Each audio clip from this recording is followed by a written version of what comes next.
back all your troubles in your old keep back and smile, smile, smile. We had the trench built in 2014 for the 100th anniversary, and obviously the idea is really to give the students an experience and education on what life was like on the front line during the Great War. This is the closest that you'll get to the enemy at this point in time. They could be tunnelling underneath us, they could be ready to come over the top. We've spent hours of research, the detail, the clothing, what they would have worn, so they can get a small snippet really of what life really was like. The food was pretty much meat and veg, corned beef. It didn't matter if you was like vegetarian. There's no fussiness about it. The hardtack biscuit, you actually dip these in your tea or your soup, and that makes it hard enough to eat. Because if I bang this against the table, you ain't gonna eat that without that.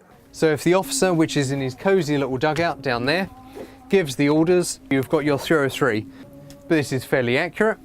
Obviously, you could try and take down an aircraft with this because it could possibly even fire 2,000 to 3,000 yards. The best bit about the rifle is the thing that goes on the end. You have the order to fix bayonet. You move forward and taking your position like this. Ah! The Germans hated this. You see this little bit here? That's for the blood to run down.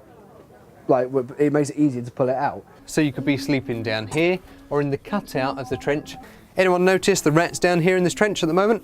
What? No, wait. Yep, get used to it. Rats, lice, fleas, because this is where you're going to be living.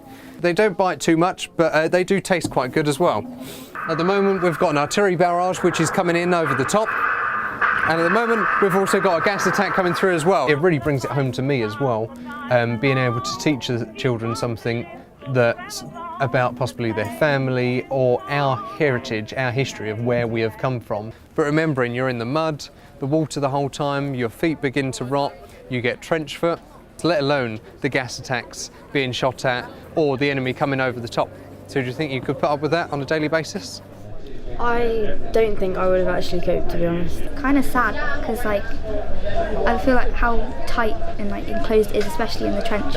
It's a great feeling to know that when you go home at the end of the day, that the teachers or the students will understand a little bit more, know where they've come from, the background and the people really that paid the ultimate sacrifice for where we are.